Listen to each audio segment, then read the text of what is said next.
Assalamualaikum warahmatullahi wabarakatuh. Ketemu dengan saya lagi Dina Andriana pada mata kuliah Etika Periklanan dan KKI di pertemuan 13.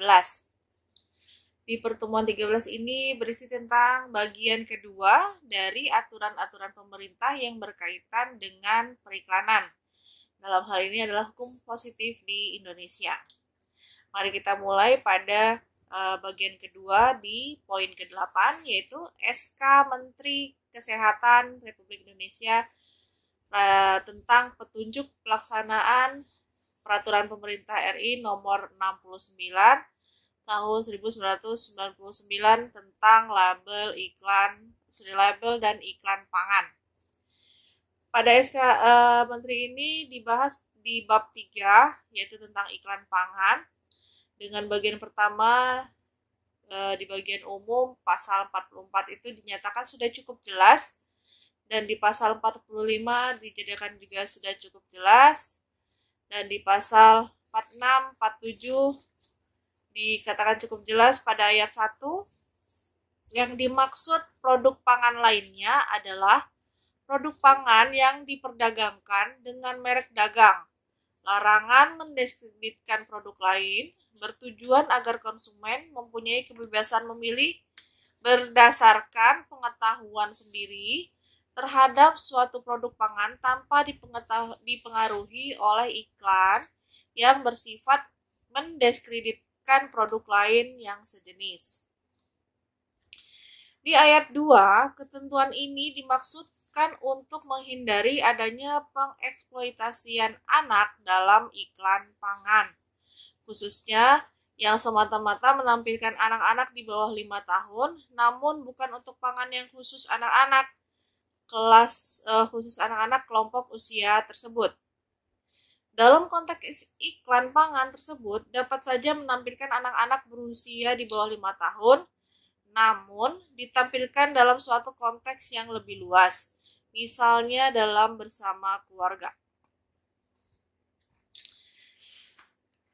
Di ayat 3, ketentuan ini dimaksudkan untuk mencegah meluasnya konsumsi pangan olahan tertentu yang mengandung bahan-bahan berkadar tinggi, misalnya monosodium glutamat atau MSG, gula, lemak, atau karbohidrat.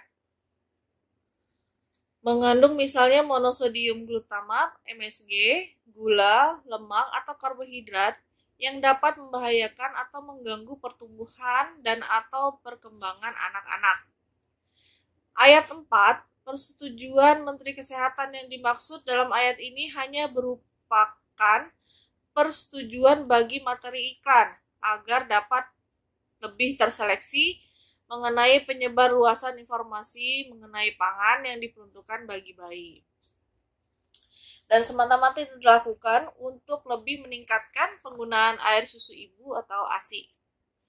Yang dimaksud dengan pangan yang diperuntukkan bagi bayi adalah susu bayi, namun tidak termasuk makanan pendamping ASI seperti bubur bayi.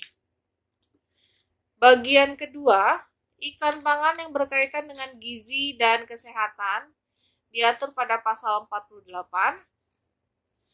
49, pasal 50, dan pasal 51 ayat 1 menjelaskan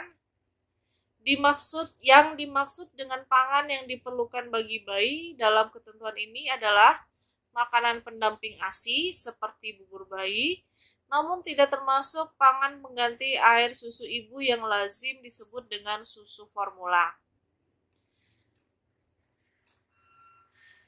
Kemudian di pasal 52 dan pasal 53 juga menjelaskan pangan berbeda dengan obat dan masing-masing mempunyai karakteristik yang spesifik, yaitu pangan tidak menyembuhkan, sedangkan obat untuk penyembuhan.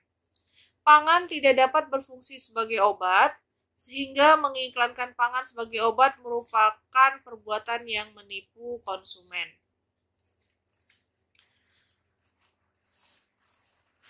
Lalu dilanjutkan dengan pasal 58 ayat 1, yang dimaksud dengan minuman beralkohol adalah minuman yang mengandung etanol, C2H5OH, yang dapat diperdagangkan sesuai dengan ketentuan peraturan perundang-undangan yang berlaku.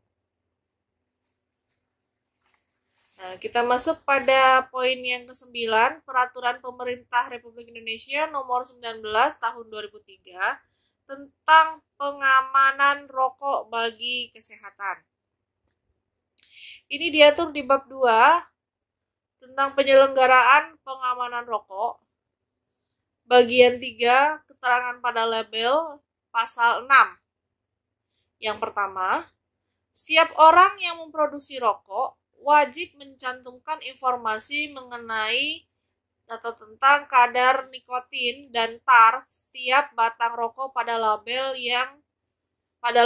dengan penempatan yang jelas dan mudah dibaca.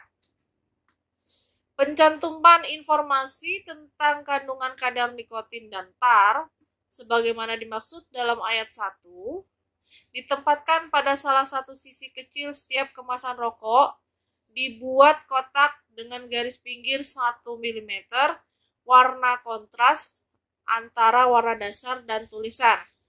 Ukuran tulisan sekurang-kurangnya 3 mm sehingga dapat dibaca dengan jelas. Di pasal 7, selain pencantuman kandungan kadar nikotin dan tar, sebagaimana yang dimaksud dalam pasal 6, pada kemasan harus dicantumkan pula A. Kode produksi pada setiap kemasan rokok. Yang B. Tulisan peringatan kesehatan pada label di bagian kemasan yang mudah dibaca dan dapat dilihat. Pasal 8. 1. Peringatan kesehatan pada setiap label harus berbentuk tulisan. Yang kedua, tulisan sebagaimana dimaksud dalam ayat 1 berupa tanda kutip, merokok dapat menyebabkan kanker, serangan jantung, impotensi, dan gangguan kehamilan. Kemudian di pasal 9, tulisan peringatan kesehatan sebagai yang dimaksud dalam pasal 8 ayat 2 dicantumkan dengan jelas pada label di bagian kemasan yang mudah dilihat dan dibaca. Yang kedua, tulisan peringatan kesehatan dicantumkan pada salah satu sisi lembar setiap kemasan rokok, dibuat kotak dengan garis pinggir 1 mm, warna kontras, antara warna dasar dan tulisan, ukuran tulisan kurang-kurangnya 3 mm sehingga dapat dibaca dengan jelas. Jadi aturannya sama ya.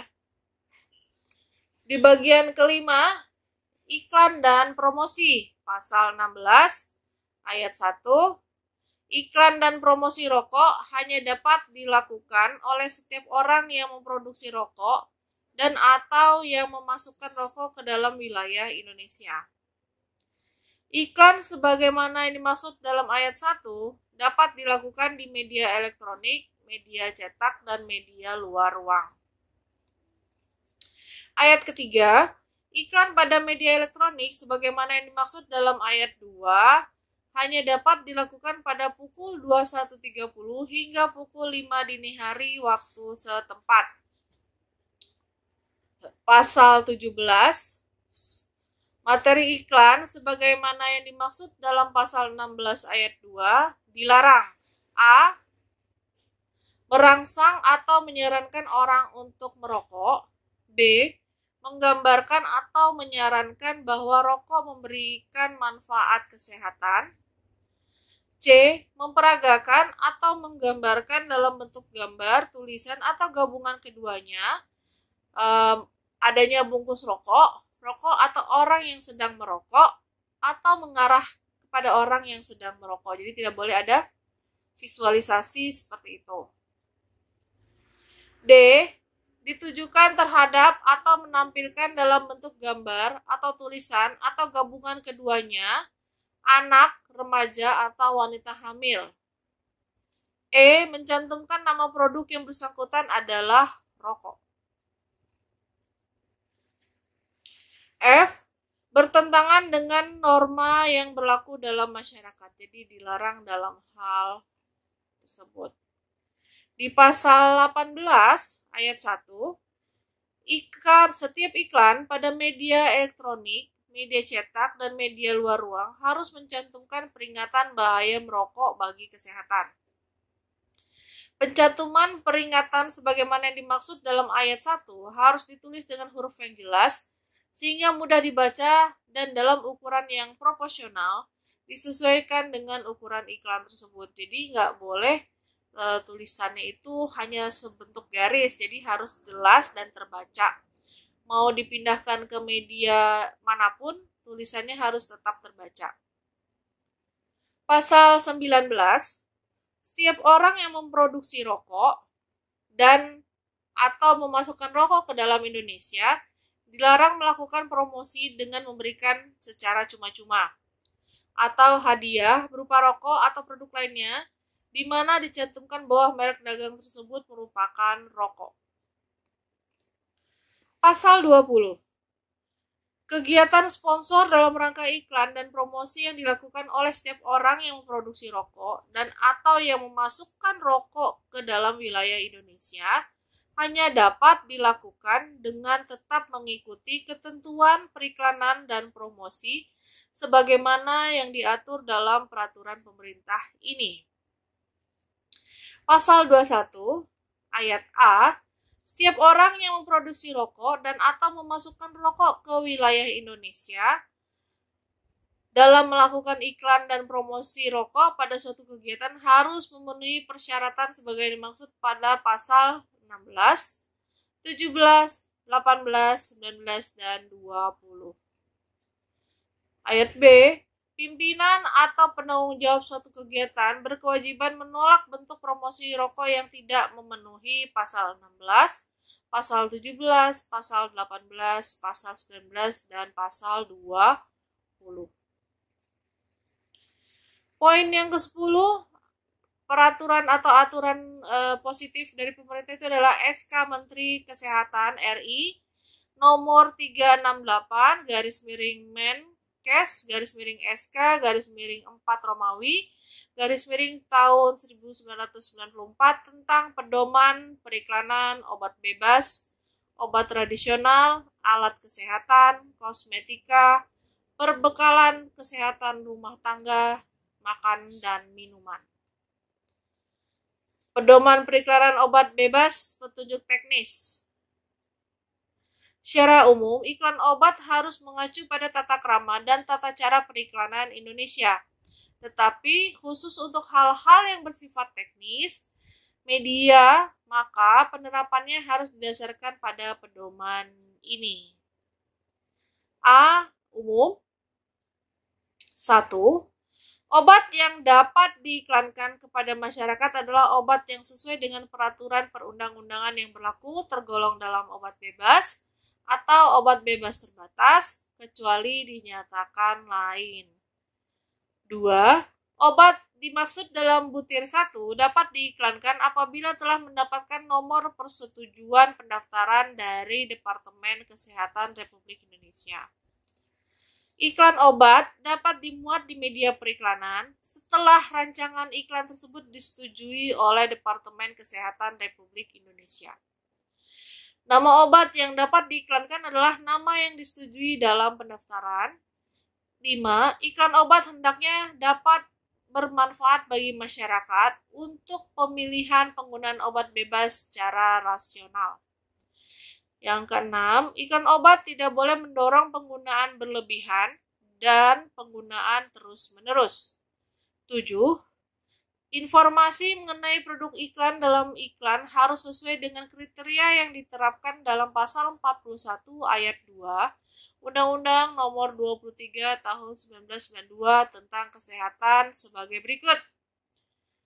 Objektif, harus memberikan informasi sesuai dengan kenyataan yang ada dan tidak boleh menyimpang dari sifat kemanfaatan dan keamanan obat yang telah disetujui.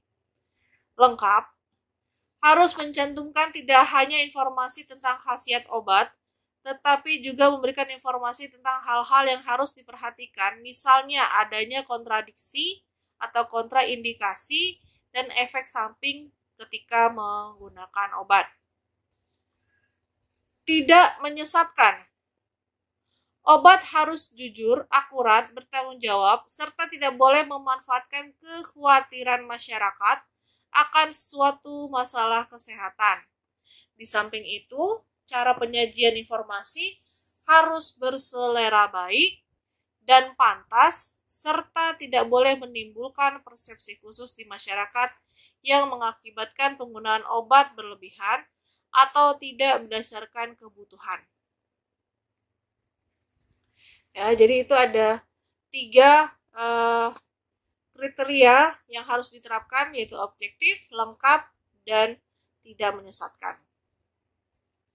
Kemudian yang ke-8, obat tidak boleh ditujukan kepada khalayak anak-anak atau menampilkan anak-anak tanpa adanya supervisi orang dewasa atau memakai narasi suara anak-anak yang menganjurkan penggunaan obat. Iklan tidak boleh menggambarkan bahwa keputusan penggunaan obat diambil oleh anak-anak. 9. Iklan obat tidak diperankan oleh tenaga profesi kesehatan atau aktor yang berperan sebagai profesional kesehatan atau menggunakan setting yang beratribut profesi kesehatan dan laboratorium. 10. Iklan tidak boleh memberikan pernyataan superlatif, berlebihan, komparatif tentang indikasi, jadi perbedaan, membandingkan, atau penggunaan manfaat obat. 11. Iklan itu tidak boleh 1. Memberikan anjuran dengan mengacu pada pernyataan profesi kesehatan mengenai khasiat, keamanan, mutu obat. Misalnya, dokter saya merekomendasikan obat ini. Nah, itu nggak boleh. 2. Memberikan anjuran mengenai khasiat, keamanan, dan mutu obat yang dilakukan secara berlebihan. Kemudian 12. Iklan obat harus memuat anjuran untuk mencari informasi yang tepat kepada profesi kesehatan mengenai kondisi kesehatan tertentu. 13. Iklan obat tidak boleh menunjukkan efek kerja obat sesegera setelah menggunakan obat. Jadi nggak ada obat yang instan langsung sembuh. 14. Iklan obat tidak boleh menawarkan hadiah ataupun memberikan pernyataan garansi tentang indikasi kegunaan obat. Jadi obat itu tidak boleh ada garansi pasti sembuh. 15. Iklan obat harus mencantumkan spot peringatan sebagai berikut. Saya kasih gambarnya. Baca aturan pakai, jika sakit berlanjut hubungi dokter. Kecuali untuk iklan vitamin, spot peringatan iklannya sebagai berikut. Baca aturan pakai. 16. Ketentuan minimum yang harus dipenuhi oleh spot peringatan pada butir 15 tadi yang baca aturan pakai jika sakit berlanjut hubungi dokter adalah sebagai berikut. 1. Untuk media televisi. Spot iklan harus dicantumkan dengan tulisan yang jelas terbaca pada satu screen atau gambar terakhir dengan ukuran minimal 30% dari screen yang ditayangkan minimal selama 3 detik. 2. Untuk media radio. Spot iklan harus dibacakan pada akhir iklan dengan jelas dengan nada suara yang tegas. 13. Pada media cetak, spot dicantumkan dengan ketentuan sebagai berikut. Ya, nanti ada tulisannya. Obat, baca aturan pakai, jika sakit berlanjut hubungi dokter, ya, dengan background putih atau dengan background hitam, si tulisannya struknya putih. Baca aturan pakai, jika sakit berlanjut hubungi dokter, jenis hurufnya ada Helvetica, ukuran medium, terus ukuran hurufnya ada 18 poin, ada jarak baris leading, letter spacing, word spacing. Ya. Nah, untuk vitamin juga ada ketentuannya untuk iklan cetak. Ya, baca aturan pakai dengan background putih dan baca aturan pakai dengan background hitam struk tulisan putih. Ada jenis huruf, ukuran, baris, kata, dan word spacing-nya normal. Ukuran spot tersebut harus dibuat secara proporsional antara spot dengan halaman iklan sehingga spot itu terlihat mencolok. Ya. 17. iklan obat harus mencantumkan informasi mengenai satu, komposisi zat aktif obat dengan nama INN khusus untuk media cetak. Untuk media lainnya apabila ingin menyebutkan komposisi zat aktif harus dengan nama INN. Indikasi 2, indikasi utama obat dan informasi mengenai keamanan obat. 17.3, nama dagang obat. Yang keempat, nama dagang industri farmasinya. 5, nomor pendaftaran untuk di media cetak. Yang B, khusus. 1, vitamin. Iklan vitamin harus dalam konteks sebagai suplemen makanan pada keadaan tubuh tertentu. Misalnya keadaan sesudah sakit atau pasca operasi, masa kehamilan serta menyusui, atau lanjut usia. Iklan vitamin tidak boleh berkesan memberikan anjuran bahwa vitamin dapat menggantikan makanan atau substitusi, atau vitamin mutlak dibutuhkan sehari-hari pada keadaan di mana gizi makanan sudah cukup. Iklan vitamin tidak boleh memberikan kesan bahwa pemeliharaan kesehatan, seperti bisa menyebabkan umur panjang, awet muda, memberikan kecantikan, dapat tercapai hanya dengan menggunakan vitamin saja. Iklan vitamin tidak boleh memberikan informasi secara langsung atau tidak langsung bahwa penggunaan vitamin dapat menimbulkan energi, kebugaran, peningkatan nafsu makan, pertumbuhan dan kecerdasan, mengatasi stres, atau peningkatan kemampuan seks. Berikutnya, vitamin itu dibagi menjadi beberapa. Yang pertama ada vitamin C. Iklan vitamin C hanya boleh diindikasikan untuk mengatasi kekurangan vitamin C seperti pada sariawan dan pendarahan gusi. Untuk keadaan di mana kebutuhan vitamin C meningkat seperti adanya keadaan sesudah operasi, sakit, hamil, menyusui, anak dalam pertumbuhan, dan lansia. 2. Mencantumkan spot peringatan perhatian seperti pada ketentuan umum. Ya, kalau vitamin tadi baca aturan pakai. Yang kedua, multivitamin dan mineral. 1. Iklan hanya boleh diindikasi untuk pencegahan dan mengatasi kekurangan vitamin dan mineral. Misalnya, sesudah sakit, sesudah operasi, adanya wanita hamil dan menyusui, atau anak-anak dalam masa pertumbuhan, serta lansia. 2. Mencantumkan spot peringatan perhatian seperti pada ketentuan umum. Untuk vitamin tadi adalah baca aturan pakai. Yang kedua, obat pereda sakit dan penurun panas. Iklan pada obat pereda sakit hanya boleh diindikasikan untuk meringankan rasa sakit, misalnya sakit kepala, sakit gigi, nyeri otot, atau untuk menurunkan panas. 2. Mencantumkan spot peringatan perhatian seperti pada ketentuan umum. Tadi ada baca aturan pakai dan bila sakit berlanjut ya.